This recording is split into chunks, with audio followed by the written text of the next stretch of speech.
Watership Down. As we all know, this movie has been set in the minds of many for the trauma they have witnessed from what is known as the most feared creature that you can ever find in the forest. What, behind the rabbit? It is the rabbit. Okay, so bunnies aren't necessarily the scariest things in the animal kingdom, especially in animation where they're often shown as cute and harmless creatures. However, in 1978, Martin Rosen decided to take Richard Adams's novel and present a more realistic and harsher world that these bunnies have to endure. So is Watership Down as fascinating as it is real? Or are the bunnies not the only things here that are gruesome and horrible? Let's find out! The story of this movie is about one thing and one thing only: survival. Although split into two parts, this movie is about how a handful of rabbits do everything they can and avoid all sorts of obstacles in order to find a new home and build a community within it. The first part goes into searching for a better land for themselves that is far away from any sorts of predators, since their old home has been completely dominated by man in order to urbanize it. The journey ahead for this is definitely a treacherous one, filled with wild animals that want them dead and traps built by man. The second part goes into the operation to find some females, since everybody who made it out alive are all dudes and they have no one to mate in order to have offspring. What separates them from their goal is the threatening Efraffa Warren, led by the tyrannical General Woundwort. By sticking close to what Richard Adams did with his book, the movie presents every cunning way that the rabbits can do in order to find a better life for themselves. This allows the journey to be very fascinating to watch and very engaging to see how the rabbits would pull through. It's so rooted down to earth and keeps it at a highly serious tone that it doesn't get distracted from the focal point of the movie, and that is the journey and the perils they have to face. On top of that, it's actually very interesting how the movie created a world for the rabbits and present how they function as a civilization and even have their own lores and philosophies. In fact, the film starts out with a godlike tale of how Frith created the world and how Ella Frera became an icon of what symbolizes a rabbit. To each of them, Frith gave a fierce desire to hunt and slay the children of Ella Frera. The story manages to capture perfectly the true dramatic life of a rabbit and all the clever and complicated ways it has to do in order to just simply survive. The animation. As a movie that is set close to reality, the animation is also set to look hyper-realistic as well. Sure, it is a movie that features talking animals, but that's the only element that's above the ordinary in this. It's not meant to look appealing, nor does it meant to set any kind of positive tone just by what you see. Everything is meant to look upon what is actually going in the point of view of a rabbit, and I can guarantee you that it's not pretty. The designs are meant to stick as close as possible to the real animals they represent.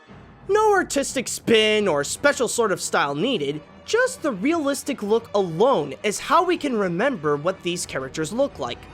On top of that, I do have to give the designers credit to make them look individually unique and not fall into the trap of doing the old copy-paste, since each individual character can be easily identifiable.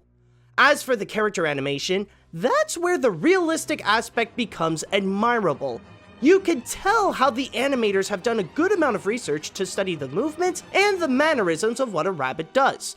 In the similar veins of Bambi, the most human aspect they gave to the rabbits is the small ways to present human emotions that the audience can identify with.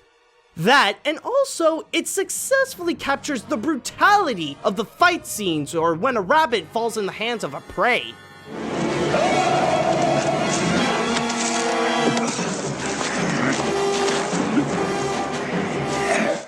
As for the backgrounds, they are beautifully painted to present the environment that surrounds the rabbits.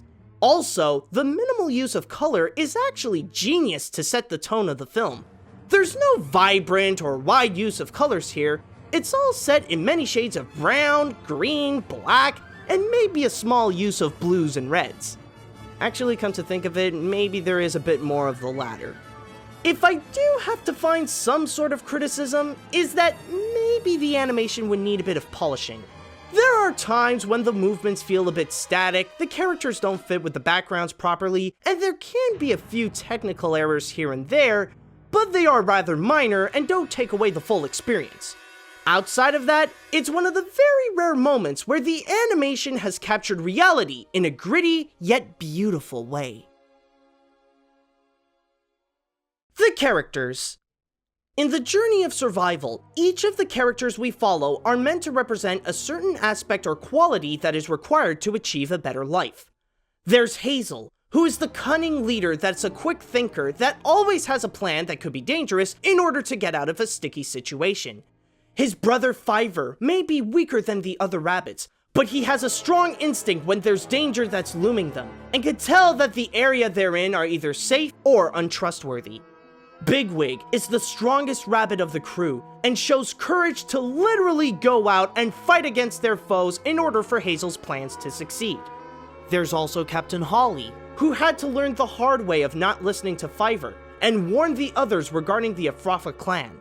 They're also assisted by a gull named Kihar, who can be a bit absent-minded and stubborn, but is willing to help out the rabbits in any way he can. And then there's General Woundwort, the leader of Afrafa, who is nothing but menacing and cruel, and always resorts to massive violence in order to get what he wants, even if it's for something small like trying to kill every rabbit we've been following just to have revenge on Bigwig. You tell your chief Bigwig that if he and Heisensley and the others aren't waiting outside when I come for them, I'll tear out every throat in the place. The one difference this movie has from the book is that there are plenty of characters that they had to take out in order to reduce the group to 8. However, even with that, there are still some that feel like they are there, but don't necessarily feel like they have a purpose, like Dandelion or Silver. It's not that they feel like filler, it's just a bit of a shame that they're not as looked upon as the others, because I'm sure they can add as much to the film. With the qualities that the characters present, not only do they help make the movie strong, but they can also be considered characters that people can look up to.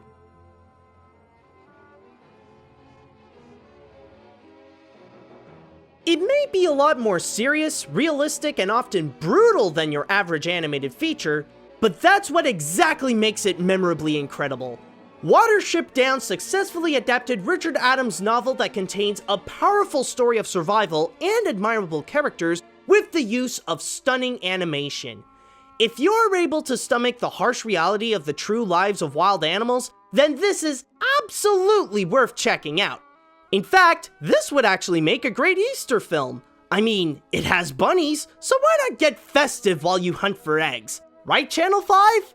Okay, but seriously, I'd also like to point out that it's even worth getting the Blu-ray or DVD from the Criterion Collection.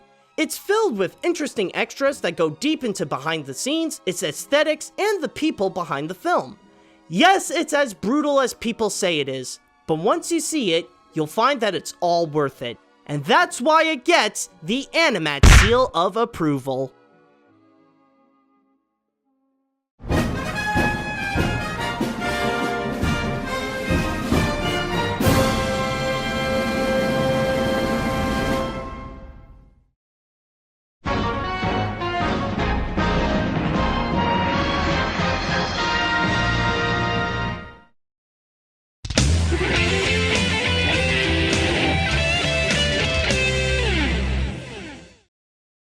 Hey guys, this is AniMat.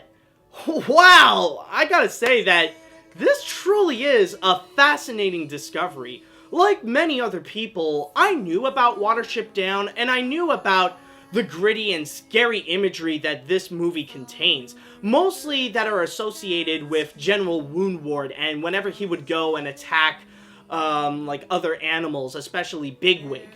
But I do have to say, this is the kind of movie where you have to let your curiosity dig deeper, and you gotta find out what this movie really is about, because this is such an amazing discovery. This is such a fantastic film, and honestly, I'm glad that I finally saw it and find out what Watership Down is about and what what's the big deal with this movie? It really is fascinating, and at the end of the day, I'm really, really glad that I saw it. And I'm even glad that I do own it on Blu-ray for the Criterion Collection, as part of the Criterion Collection.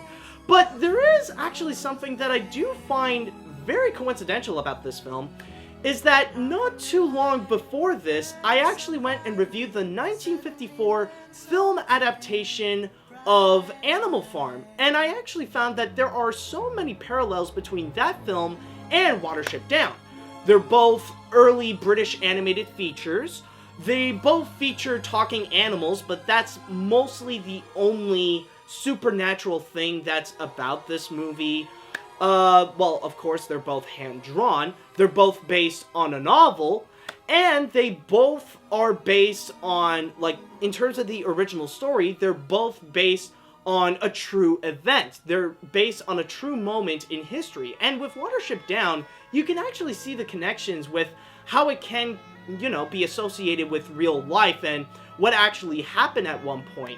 You could definitely tell how this is a story about building a community and try to escape the destruction of an old place and try to find a new home, while at the same time trying to avoid massive obstacles and the oppression of other colonies and stuff like that, trying to go and attack your new home. So it definitely is fascinating, and this is something that you truly got to go and dig deep into it. This is the kind, not only dig deep into the history, but also maybe dig deep into the original book. I know that the movie is faithfully based on the book, but still checking out the original Richard Adams novel is not going to hurt either. It's going to be pretty fascinating. But overall, I gotta say, I am truly, truly glad that I finally saw Watership Down. And it is such a great discovery, and I hope that one day you guys can discover it as well.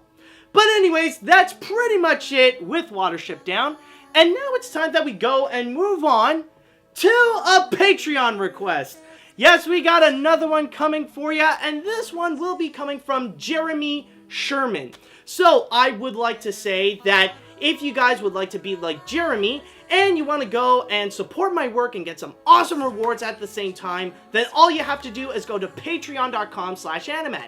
But at the same time, if you guys would like to suggest an animated film you would like me to review and I would put into the animation hat, then write me an email at animatsreviews@gmail.com. So, with all that said, what is it that Jeremy suggested to me? Well, there is actually an interesting thing to mention about it. Where Disney got it right with Zootopia, well, with this one, they didn't.